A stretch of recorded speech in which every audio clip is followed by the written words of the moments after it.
et réalise combien il est encore capable de grandes choses ce matin. Alléluia. Alléluia. Je sens l'atmosphère de l'Esprit en ce lieu.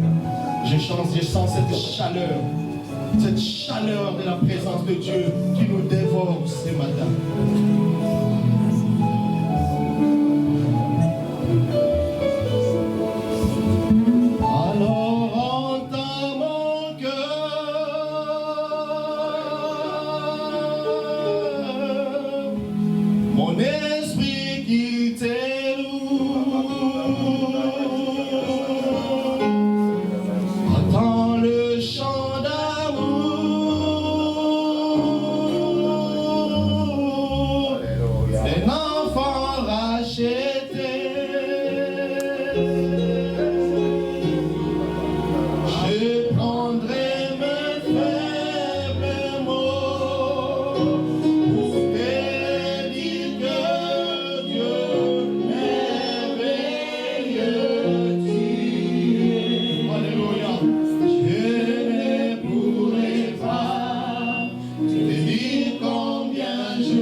Merci parce que ce matin encore tu es descendu. Tu es descendu pour nous faire du bien. Tu es descendu pour nous faire du bien. Tu es descendu pour nous faire du bien.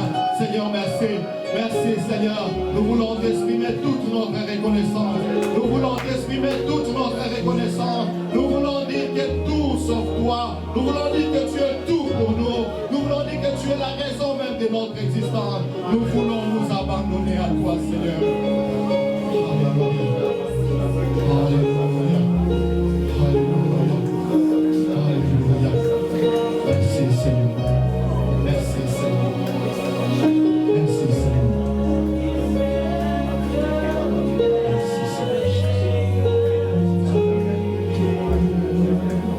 Je ne pourrais pas te dire combien je t'aime. Alors entends mon cœur. Que Dieu entende ton cœur bien-aimé. Que Dieu tire gloire dans ce que tu dis dans ton cœur. Que Dieu se réjouisse des mots qui viennent du fond de toi. Ces mots de reconnaissance. Alléluia. Merci. Seigneur, le moment est venu où nous voulons écouter ta parole. Tu dis mon peuple sera enseigné. Mon peuple sera enseigné par ma parole. Car ta parole est vie. Et nous voulons nous abandonner à toi, Seigneur. Après nous avoir fait du bien par ta présence, Nous voulons, Seigneur Dieu, que tu nous parles encore. Comme tu dis dans ta parole, ajoutez à votre foi la connaissance. Nous voulons acquérir cette connaissance ce matin. Seigneur, fais en sorte que l'homme disparaisse. Fais en sorte que, oh Dieu, l'homme se taise. Mais que toi tu parles.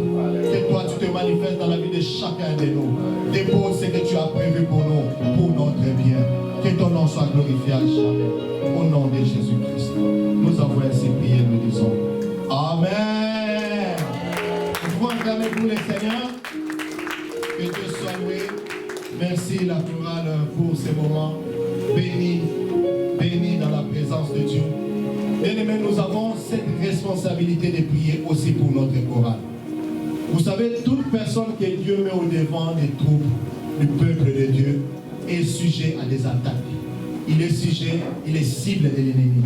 Voilà pourquoi il est toujours important, même dans nos maisons, de prier pour toutes ces personnes qui se mettent ici devant pour le service. Pas seulement être là, constater qu'il y a ça ne va pas, constater que les instruments ne marchent pas, mais prier aussi pour eux. Prier même pour leur vie. Paul le dit, il dit, priez pour moi, pour qu'il me soit donné d'annoncer l'évangile avec puissance. Alléluia. Que Dieu soit loué. Nous allons réfléchir sur un thème, je pense que ça ne sera pas très long. Nous allons répondre par l'Esprit de Dieu. Mais l'Église a voulu d'abord exprimer cette reconnaissance à tous ces bien-aimés qui, d'une façon ou d'une autre, mettent la main dans leur poche et soutiennent les activités de l'Église. Nous ne cesserons de le dire parce que nous pensons que autant Dieu est content, autant l'Église aussi se réjouit d'avoir des gens comme ça qui sont touchés dans leur esprit et qui donnent eux de leur temps et de leurs moyens pour l'avancement de l'Église. Le dimanche passé, je crois que Papa Paul, du haut de cette chaire, avait rappelé l'Église pour cette obligation que nous avons de payer les loyers chaque mois. Et il est allé loin, il avait donné le montant. Et je pense que ce montant a surpris beaucoup d'entre nous. Effectivement, c'est comme ça que nous évoluons ici. Et aussitôt après le message, il y a des gens qui se sont sentis touchés. Et que Dieu soit loué pour ces personnes qui les bénissent. Et si vous vous sentez interpellé par de tels messages bien-aimés, sachez que c'est l'Esprit de Dieu. Moi, je ne sais pas ce que Dieu a dit en vous, mais quand vous sentez l'Esprit de Dieu déposant en vous un fardeau, ne résistez pas. C'est peut-être par cette voie-là que Dieu veut passer par vous. Alléluia. Nous allons rapidement lire dans Jean 15, verset 7. Jean 15, verset 7.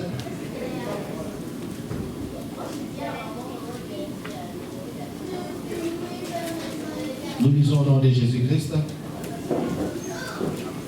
Si vous demeurez en moi et que mes paroles demeurent en vous, demandez ce que vous voudrez et cela vous sera accordé. Je répète. Si vous demeurez en moi et que mes paroles demeurent en vous, demandez ce que vous voudrez et cela vous sera accordé. Amen. Nous pouvons nous mettre. Nous avons eu plusieurs fois à exhorter sur ces sujets, mais le Seigneur veut encore nous parler ce matin. Je ne sais pourquoi, mais Dieu sait la raison. Et notre thème de ce jour, nous l'avons choisi, demeure dans le Seigneur. Alléluia. Demeure dans le Seigneur Jésus-Christ. Demeure dans le Seigneur Jésus-Christ. Nous vivons les temps de la fin. Nous vivons les moments où il y a beaucoup de contradictions dans l'Église du Christ. Nous avons le des moments de la fin où Dieu dit, vous verrez l'apostasie s'installer dans le lieu saint, vous verrez le mal prendre le devant, le dessus sur le bien. Et dans des moments comme ça, le Seigneur vient. Quand nous voyons le monde secoué, agité, quand nous voyons les signes que Jésus-Christ a laissé dans 2 Timothée se manifester au quotidien, Jésus vient encore ce matin nous dire, demeurons dans le Seigneur Jésus-Christ. Alléluia. Amen. Si nous essayons de voir les mots demeurer, nous voyons là-dedans 2 choses, ou 2 verbes. Le verbe est s'éterniser, qui veut dire durer trop longtemps dans un état, ou encore résider, qui veut dire s'installer à un endroit pour longtemps. Et ici, Jésus parle à ceux qui l'écoutaient, il dit, si vous demeurez en moi, et que mes paroles demeurent en vous, demandez tout ce que vous voulez et cela vous sera accordé. C'est comme si Jésus est en train de dire, tout ce que vous voulez ne peut vous être accordé. Il y a les conditions, il y a les conditionnels. Ce que vous demandez ne pourra vous être accordé que si vous vous demeurez. Alléluia. Si vous vous demeurez en moi.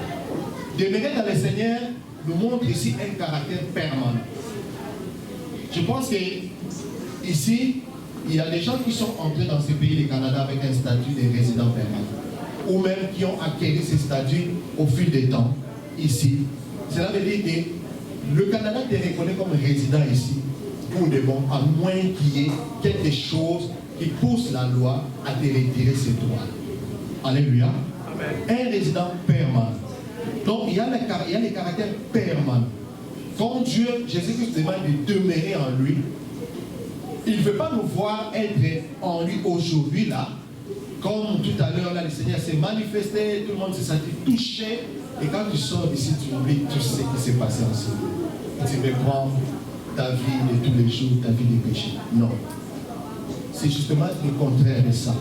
Demeurer, c'est être dans un état pendant longtemps.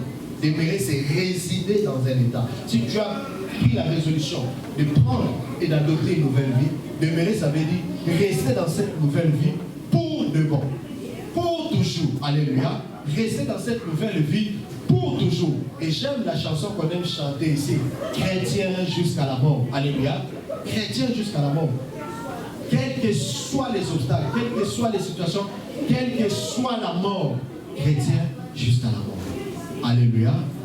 Alléluia. Je ne sais pas ce matin-là s'il arrivait que quelqu'un entre ici avec une arme et il dit que le chrétien reste de ses côtés. Et ceux qui pensent qu'il dit je suis venu tuer les chrétiens. Et ceux qui se sentent chrétiens soient de ses côtés. Ceux qui savent qu'ils ne sont pas chrétiens sortent.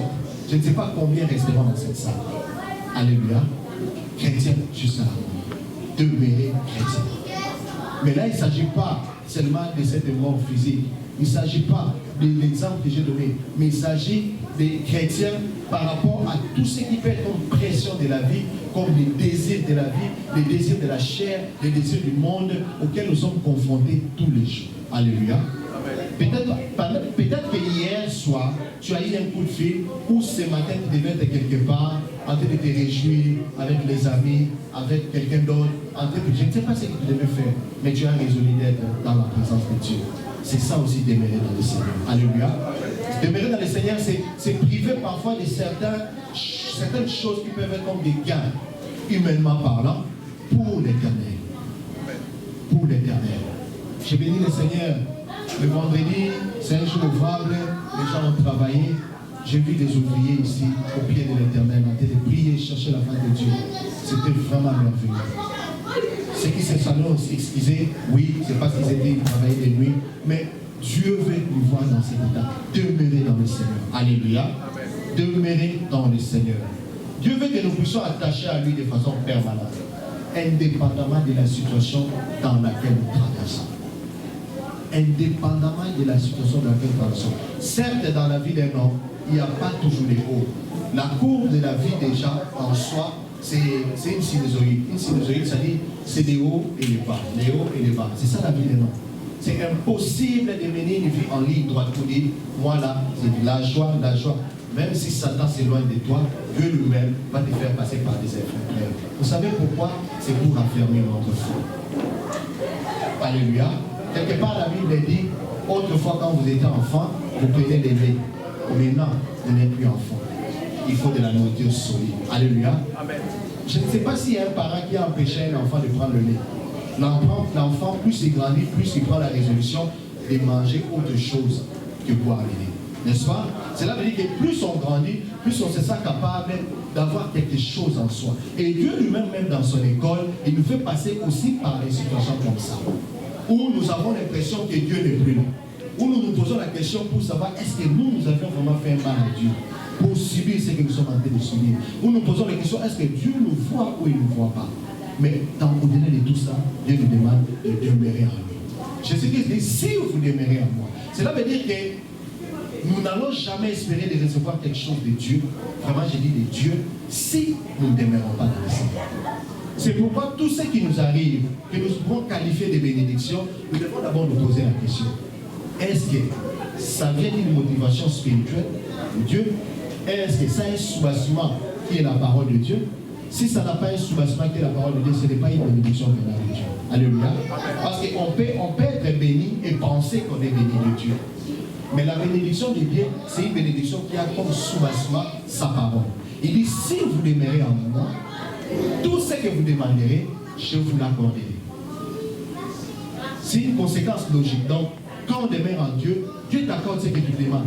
Peu importe le temps que ça prend, peu importe les situations par lesquelles tu traverses, peu importe l'obstacle, peu importe la difficulté, le plus important, c'est de demeurer dans le Seigneur. Alléluia. Le plus important, c'est ça. Et moi, je pense que ça, c'est une révélation que Dieu nous fait ce matin, qui va plus nous aider pour la suite. Pourquoi ça doit nous aider pour la suite? C'est parce que nous devons comprendre que n'allons pas chercher dans le domaine de Dieu. Laissons Dieu dans son domaine. Tout ce que Dieu nous demande, c'est de demeurer dans sa présence. Et chaque fois que nous voulons entrer dans la présence de Dieu, posons-nous la question, sommes-nous en communion avec Dieu? Ou bien nous avons déjà rempli cette communion quelque part à cause du péché? Alléluia.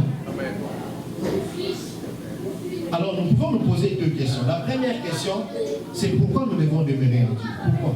Je l'ai dit tout à l'heure, c'est pour qu'il nous donne ce que nous cherchons. Oui, mais ça, c'est ponctuel. Mais pourquoi nous devons demeurer en Dieu? Parce que même les païens, ils reçoivent des fois ce qu'ils cherchent, n'est-ce pas? Alléluia. Non, même la Bible le dit. Même la Bible le dit. Il dit, mais je suis là, je vois les païens prospérer. Je vois les païens prospérer. Mais ne vous en faites pas bien aimer. Il y a une différence entre la prospérité que Dieu te donne et la prospérité que les païens reçoivent, je ne sais nous. Pourquoi? Parce que ce que les païens reçoivent, c'est juste pour un petit temps. Et la Bible dit, après un moment, tu les regardes, tu ne les verras plus. Tu ne les verras plus. Et les exemples sont les gens, il suffit de voir dans nos pays où nous venons, les célèbres musiciens, les célébrités, des fois comment ils terminent leur souci. Au fil du temps, on oublie, on n'en parle même plus. Ça reste une histoire. Mais ce que Dieu nous donne, c'est pour toujours. Alléluia. Amen. Si nous demandons dans l'éternel, le Seigneur nous donne pour toujours. Cela veut dire quoi? Le Seigneur va s'occuper des détails de nos vies, ici-bas, et il va nous donner cette vie éternelle, qui est la meilleure vie, la vie que nous espérons tous un jour avoir. Alléluia. Et nous allons voir, lire dans Jean 15, où nous étions, 1 à 2, et puis 4 à 5. Jean 15, 1 à 2, et puis 4 à 5, je les lis rapidement. Je suis le vrai cep, et mon Père est le vigneron. Ça, c'est Jésus qui parle. Tout sarment qui est en moi, et qui ne porte pas de fruits, il les retranchera. Qui les retranchera? Le Père les retranchera. Et tout sarment qui porte du fruit, il les monde, afin qu'ils portent encore plus de fruits. 4 à 5. Demeurez en moi et je demeurerai en vous. Comme le sarment ne peut de lui-même porter du fruit, s'il ne demeure attaché au cep. Ainsi vous ne le pouvez non plus si vous ne demeurez pas en moi. Alléluia. Amen. Jésus-Christ, il fait un parallélisme ou une comparaison entre cette vigne et lui. Il dit que son Père, notre Dieu, est le vigneron. Le vigneron, c'est le propriétaire de l'arbre. C'est lui qui vient arroser l'arbre, jeter de l'eau, mettre du fumier, mettre tout ce qu'il faut pour que l'arbre soit en bonne santé. Ça, c'est notre Dieu. Et Jésus dit, je suis le cep. Il est le cep. Le cep, en réalité, si nous voulons le comprendre, c'est le tronc principal de l'arbre. Le cep, c'est le tronc principal de l'arbre. C'est-à-dire que même si on coupe des branches, on laisse les troncs, on sait voir l'arbre par rapport à son tronc. Ici, par exemple, au Canada, nous allons voir pendant l'hiver, tout le feuille tombe, les arbres sèchent et on voit les troncs rester. Il est séché, il a changé de couleur, mais il est là debout. C'est ça, on peut comparer au cep. Et Jésus-Christ, il se compare à ça. Il dit, il est le cep. Alléluia. Amen. Et il ajoute, il dit, nous là, nous sommes des sarments. Les sarments, c'est des petites branches. Des petites branches dans lesquelles s'attache le feuille. C'est ça le sarment. Et le feuille, je peux les qualifier à nos œuvres à nous. Alléluia. Les feuilles, ce sont nos œuvres. Et remarquez, bien aimé, j'ai vraiment aimé quand j'ai médité ces paroles. J'ai dit, le Seigneur est vraiment merveilleux. Si nous rentrons un peu dans notre cours de botanique, je pense que j'ai encore quelques souvenirs. Dans le cours de botanique, on a appris que l'arbre, il est tenu par ses racines. N'est-ce pas? Mais la nourriture qui fait grandir l'arbre, qui permet à l'arbre de porter des fruits, de porter des feuilles vertes, c'est cette sève. La sève, c'est comme, moi je peux comparer la sève comme le sang, comme l'eau qui coule dans le corps.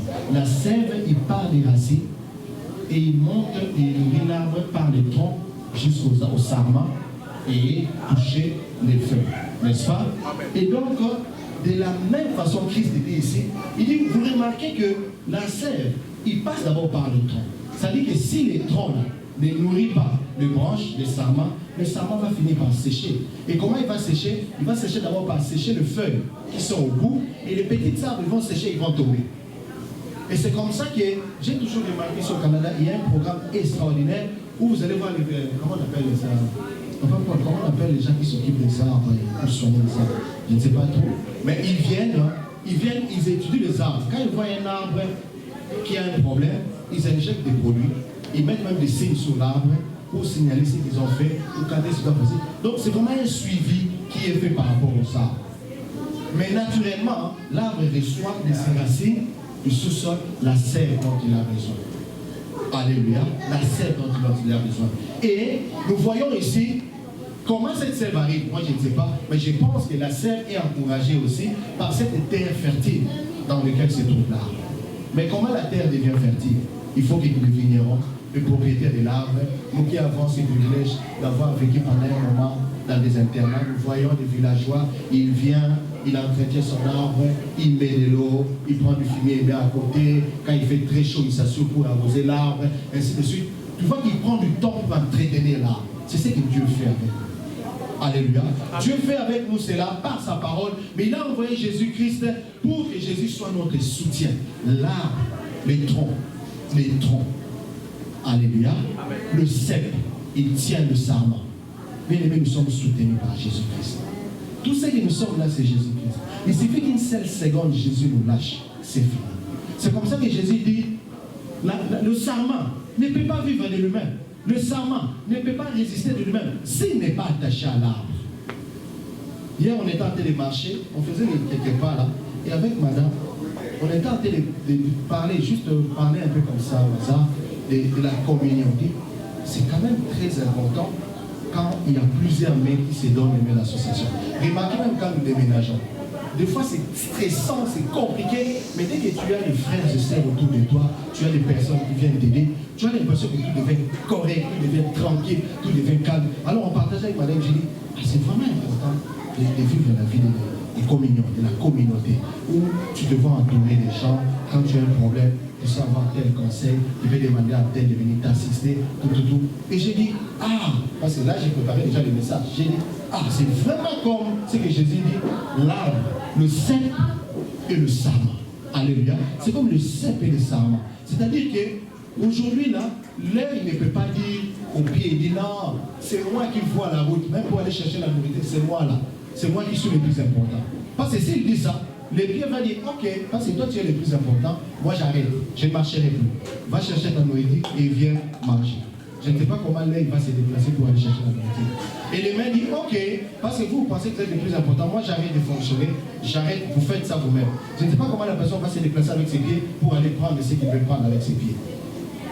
Et les mains disent, ok, moi là je ne prépare plus parce que vous êtes plus important. Donc chaque membre dans le corps a une importance. Alléluia. De la même façon, le serment n'a de l'importance que s'il est attaché au serment. Le serment qui est Jésus-Christ. Bien aimé, qu'on ne se trompe pas. Si tu n'es pas attaché à Jésus, tu es à côté. Alléluia. Amen. Tu peux peut-être penser que tu tiens bon, mais c'est juste pour longtemps. Tu vas t'épouser. Vous savez le secret qu'il y a, on vient de le dire, c'est que Jésus, il s'assure que la sève monte jusqu'au sarment. Il s'assure. J'ai bien dit il s'assure, c'est-à-dire c'est son rôle de vérifier que oui, le sarment a été bien nourri. Je ne sais pas si quelqu'un m'a compris. C'est-à-dire c'est le rôle de Jésus quand nous sommes attachés à lui, de s'assurer que nous là, nous avons ce dont nous avons besoin. C'est son rôle à nous. Et c'est pour cela qu'il est venu et qu'il a été crucifié à la croix. Jésus n'est pas allé à la croix. La Bible dit il est auprès du Père intercédant pour nous. Cela veut dire quoi? La croix n'a été que le début d'un travail que Jésus devait faire à ce temps de grâce. Ce travail, c'était quoi? Intercéder pour l'autre. De la même façon comme le CEP le fait. Le CEP s'assure que le Sama a de la nourriture pour vivre, a toute la provision pour vivre. La même chose, Jésus s'assure que nous avons tout ce dont nous avons besoin pour vivre. Nous qui sommes le Sama. Donc le rôle de Jésus comme CEP, c'est d'apporter au Sama les ressources nécessaires pour sa survie et sa croissance. Voilà pourquoi chaque fois que tu te sens éloigné de Jésus, bien aimé, répands-toi rapidement, rentre dans la présence de Dieu. Tu peux résister à tout sauf à la voix de Dieu. À cette voix-là qui des fois parle très bas au fond de ton cœur. Très bas au fond de ton cœur. J'ai tenté de parler à Papa Paul. Joyce, tu vas m'excuser, tu ne m'as pas permis de faire ces petits témoignages, mais je le fais pour l'Église.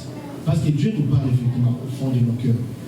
Le vendredi, on avait lu des prières ici, et vers 4h ou 5h, si ma mémoire ne me trompe pas, la sœur Joyce a appelé Maman Milton pour lui dire que ça sera difficile pour qu'il vienne. Elle avait sûrement ses raisons. Et ça sera difficile qu'elle vienne à la nuit de prière, tout ça. Effectivement, quand nous sommes arrivés, à 2h30, on a commencé. Et quelques minutes après, j'ai remarqué qu'elle était derrière. Elle était derrière. Et quand on a fini vers 12h30, je pense que Maman Milton l'a approché. Je suis surprise de te voir encore ici. Tu m'as dit que... Mais ce que je vais partager avec vous, c'était sa réponse. Et moi, j'ai dit à Milton, j'ai dit, ce n'est pas elle, c'est l'Esprit de Dieu. C'est comme ça que Dieu parle dans nos cœurs. Certes, nous sommes humains avec nos faiblesses, mais il arrive de fois où l'Esprit nous dit, non, là, tu as mal fait, là, tu as mal fait. Non, ne fais pas ça. Cette résolution-là n'est pas de Dieu. Arrête, n'avance pas, ainsi de suite. Elle dit à Maman Milton, elle dit, en fait, je suis resté à la maison. Mais à un moment donné, j'ai réalisé comme s'il y avait 5 papas. Donc j'avais vraiment l'impression que je n'étais pas là où je devais être. Je ne suis pas en train de déformer des mots, c'est ce que j'ai déjà appris. Et à un moment donné, j'ai décidé de m'élever, j'ai dit, je vais quand même aller. Alléluia. C'est comme ça qu'il m'explique par là au cœur de vous. Et c'est ça le travail du CEP. Le CEP veut s'assurer que nous sommes sous le bon chemin. Le CEP, il nous tient, il tient le Sama. Et le CEP veut s'assurer que le Sama ne tombe pas. Aussi longtemps qu'il est attaché. Alléluia. Comme je l'ai dit, le Sama est en équilibre quand il est attaché au CEP. Et le CEP s'assure que nous avons la provision qu'il faut. Donc il est impossible pour un Sama de survivre, croître ou produire des fruits s'il n'est pas attaché au CEP.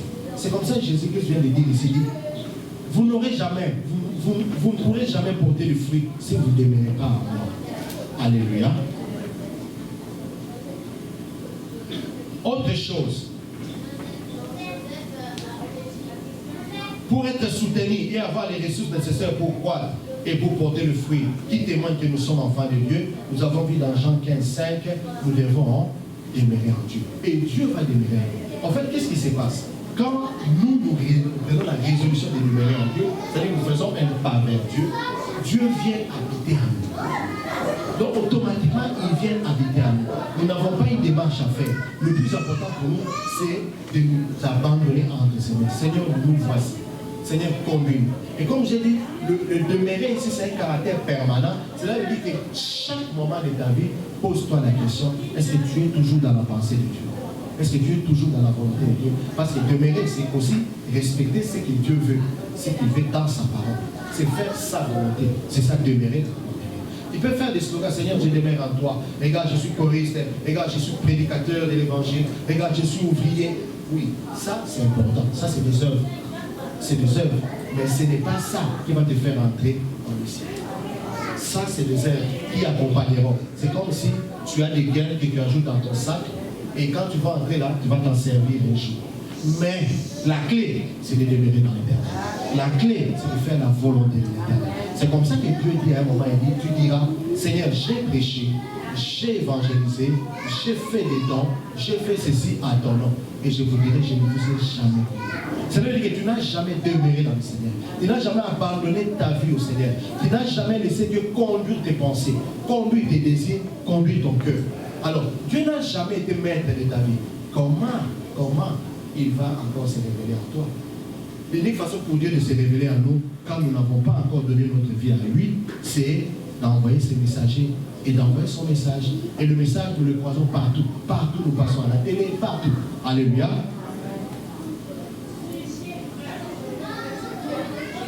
Alors, qu'est-ce que nous devons faire pour demeurer en Dieu et que sa parole demeure en nous? Premier élément, 1 Thessaloniciens 5, 17. 1 Thessaloniciens 5, 17.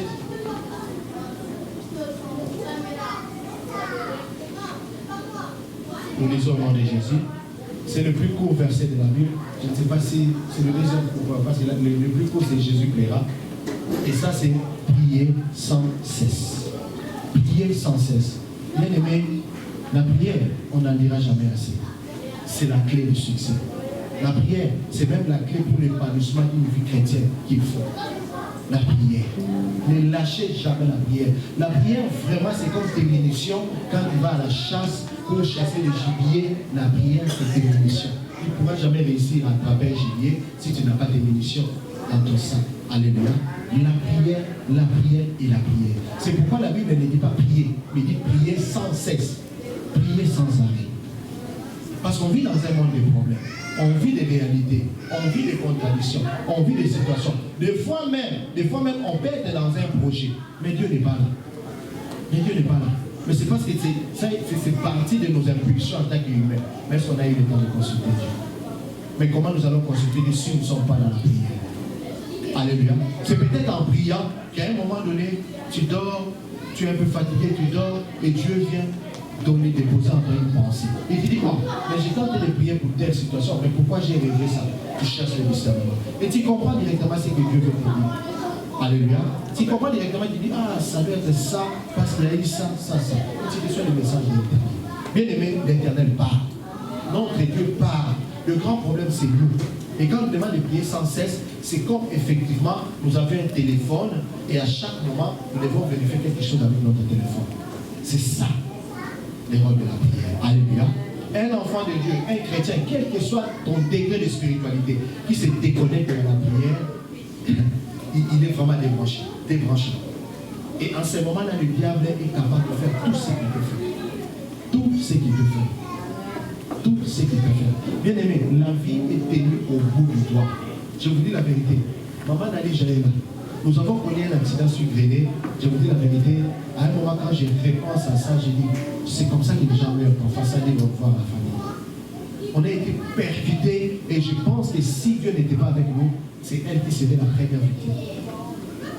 Quand nous nous promenons là, tout semble être correct, bien aimé. Gardons notre prière. Soyons avec Dieu. Même quand tu veux monter dans l'auto, même 2 secondes, Seigneur, conduis cette auto. Tu veux faire l'épicerie, Seigneur, conduis cette épicerie, je découvre ce que je veux faire. Tu veux commencer ton travail, tu dis, Seigneur, guide-moi dans ce travail. Parce que tu ne sais pas, dans le monde spirituel, ce qui se passe pendant que tu te lèves. Alléluia. L'autre fois, on a parlé des réclamations. Vous avez vu comment la Bible a démontré que Daniel, que Pierre était réclamé, que Daniel, quand il a fait sa prière était bloquée quelque part. 21 jours. Voilà l'importance de la prière sans cesse. Si tu bloques la première prière, tu vas bloquer peut-être la deuxième, mais pas la troisième, pas la quatrième, pas la millième prière. Alléluia. Pas la millième. Tu finiras par lâcher. Même le juge dit, même ce juge-là incorrect a fini par céder. Parce qu'il dit, je dois libérer cette maman. Sinon, il va continuer à faire du bruit à mes oreilles. Bien aimé, il y a moyen de secouer les trônes de Dieu par la prière. Amen. Prier sans cesse. Deuxième point. Josué 1:8. Josué 1:8. Nous lisons au nom de Jésus. Méditez et mettre en pratique la parole de Dieu à tout moment et à toutes circonstances. Ça c'est le commentaire. Nous devons méditer et mettre en pratique la parole de Dieu en toutes circonstances. Dans Josué 1:8, il est écrit. Ça c'est Josué qui donne des ordres à la nation. Après avoir conquis Jéricho. Après avoir crié tout haut, oh Dieu merveilleux. Parce que vous savez bien aimé, quand on est dans l'allégresse, on se souvient des bienfaits de Dieu. On est dans la joie. On est prêt à crier, à dire à tout le monde que Dieu est bon. Ce qui n'est pas toujours le cas tous les jours. Surtout pas dans des moments de tribulation et de souffrance. Alors Josué, sachant cela, il rappelle le peuple de Dieu. Il dit que ces livres de la loi ne s'éloignent point de ta bouche. Que ces livres de la loi ne s'éloignent point de sa bouche. Cela veut dire quoi? Cela veut dire que tu médites, tu lis, tu médites la parole de Dieu, tu comprends ce qu'il veut dire et tu commences à les déclarer partout où tu passes.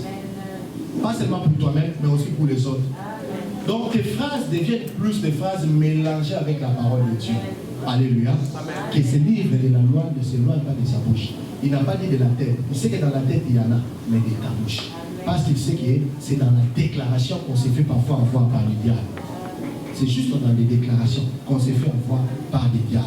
Alléluia. Alors, qui ne s'éloigne pas de sa bouche, ça veut dire que tu dois les déclarer autant que tu les médites. Autant que tu les médites, tu dois les déclarer. Alléluia. Tu les déclares, peu importe dans quel état tu es, toi tu déclares juste la parole de Dieu. Et il ajoute, il dit, ainsi tu réussiras dans tout ce que tu as fait. Il dit, médite-les nuit et jour pour agir fidèlement selon ce qui est écrit. Pour agir fidèlement. Donc si tu le médites, c'est pour agir. Et dans l'agir, il y a aussi le parler. Alléluia. Fidèlement selon ce qui est écrit, car c'est alors que tu as du succès dans tes entreprises. C'est alors, c'est la conséquence. C'est-à-dire, si tu ne médites pas la parole de Dieu, si tu n'agis pas conformément à cela, n'espère pas avoir du succès. C'est pourquoi des fois, j'aime ce qu'un frère dit, nous dérangeons Dieu. Parce que Dieu, il a déjà donné. Il a déjà donné. Il reste maintenant à nous de nous en approprier. Mais nous continuons à déranger Dieu comme s'il n'a pas donné, seulement parce que nous n'appliquons pas cela. Nous n'appliquons pas cela. Nous ne méditons pas la parole de Dieu, faute de temps. Nous ne lisons pas la parole de Dieu, faute de temps. Et ainsi, nous ne savons pas agir fidèlement selon cette parole. Parce que nous connaissons juste une petite. Et cette petite-là, elle est tellement petite que nous ne savons pas puiser parfois certaines informations dedans. Et puis, nous ne savons pas agir fidèlement. C'est comme ça que nous perdons des fois. Et quand nous perdons, nous ne pouvons pas réussir. Ou alors nous retardons notre réussite.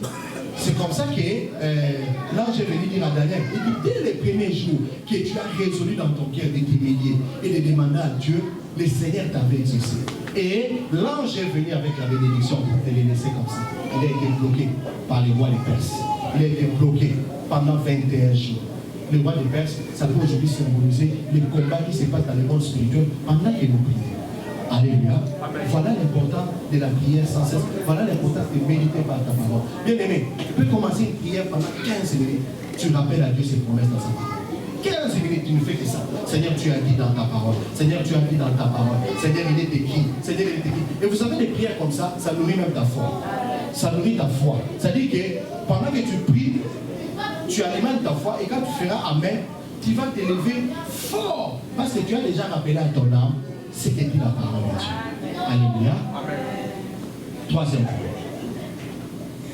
Mener une vie de sanctification selon la parole de Dieu. Hébreux 12, 14. Hébreux 12, 14. Nous lisons au nom de Jésus. Hébreux 12, 14. Recherchez la paix avec tous et la sanctification, sans laquelle personne ne verra le Seigneur. Bien aimé, il y a deux choses ici.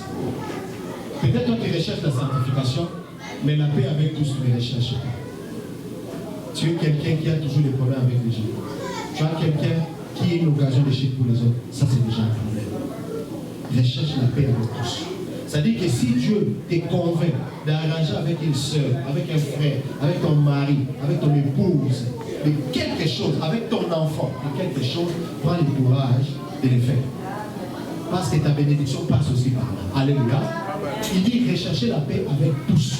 Il ne dit pas rechercher la paix avec ceux qui nous font du bien. Même avec ceux qui nous font du mal. Rechercher la paix. Du reste, quand Dieu te regarde, il ne voit pas le mal de ton côté.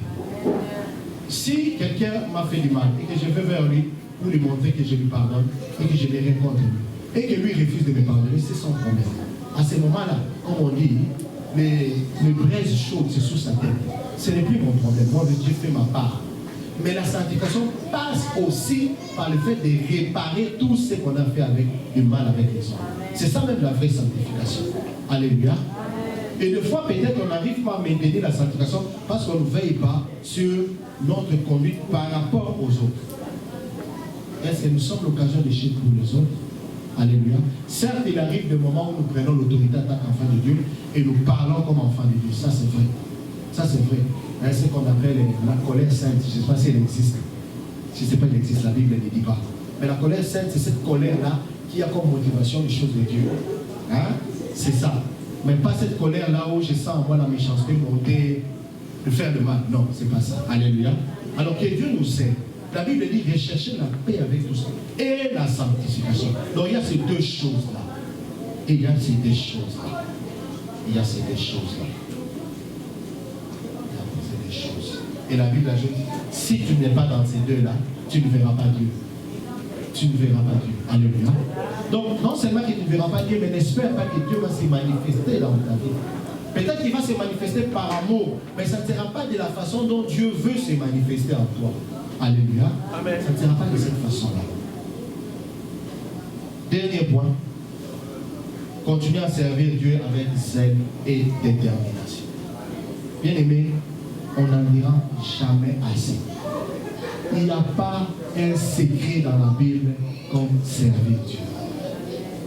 Servir Dieu, ça réveiller Dieu. Servir Dieu, ça pousser à aller puiser, fouiner dans tout ce qui nous préoccupe. Servir Dieu à rapprocher Dieu des gens qui avaient besoin de la protection. Servir Dieu à pousser à faire des déclarations de besoins que les gens avaient. Et les exemples sont légion dans la Bible. En commençant par Abraham, jusque dans le Nouveau Testament. Parce qu'il est écrit dans Exode 25. Nous allons les lire. Exode 23, verset 25. Exode 23, verset 25. La Bible dit, vous servirez l'Éternel votre Dieu, et il bénira votre pain, vos eaux, et il éloignera la maladie du milieu. Alléluia. Vous servirez l'Éternel votre Dieu, et comme conséquence, il bénira votre pain, il bénira vos eaux, et il éloignera la maladie du milieu de toi. Vous savez, les pains et l'eau, c'est les éléments vitaux pour la santé de quelqu'un. Ici, le pain n'est considéré pas du pain comme le bread qu'on achète au marché. Non, le pain, c'est le symbole de la nourriture. Et l'eau, c'est tout ce qui est liquide qui entre en nous pour nous donner de l'énergie. Les jus, tout ça, c'est ça le symbole de l'eau. Et Dieu dit, il bénira notre pain et l'eau qui entre en nous. Cela veut dire quoi? Dieu bénira toute la provision qui entre en nous. Bien aimé, tu vas manger des choses pas pour tomber malade. Alléluia. Si les choses là que les autres mangent, ils tombent malades, toi tu mangeras, tu ne seras pas malade. Parce que Dieu bénira déjà ces choses. Alléluia. Et Dieu s'assure qu'il éloigne la maladie du milieu de toi. Quand il dit du milieu de toi, je crois que c'est français. Nous comprenons tous les français. Il n'a pas dit en toi. Il n'a pas dit en toi. Il dit du milieu de toi. C'est-à-dire, si moi je suis là et que tous les membres de ma famille sont autour de moi, le Seigneur va éloigner non seulement la maladie de moi, mais de tous les membres de la famille qui est avec moi. Du milieu de toi. Alléluia. Dieu éloignera la maladie de cette église à cause de la sanctification que tu as. Dieu éloignera les maladies de la maladie de cette église à cause de la vie de paix et de sanctification que toi tu as parce que tu es dans cette église du milieu de toi. Alléluia. Amen. Alléluia. Amen. C'est ça la richesse. Vous me servirez, je vous bénirai. Combien sont servis de l'Éternel bien-aimé? Combien? Combien? Nous l'avons prêché plusieurs fois ici, nous n'allons pas répéter. Si Abraham a été visité, c'est parce qu'il a servi l'Éternel. En faisant ce qu'il a fait aux visiteurs qui passaient. Mais c'était Dieu lui-même qui passait. Alléluia. Amen. Et on a des exemples comme ça, plein dans la Bible. Cette veuve de Sarepta qui a juste envie d'un étranger venir dire, donne-moi un pain, un gâteau, je vais manger. C'était le prophète de l'Éternel, Élie.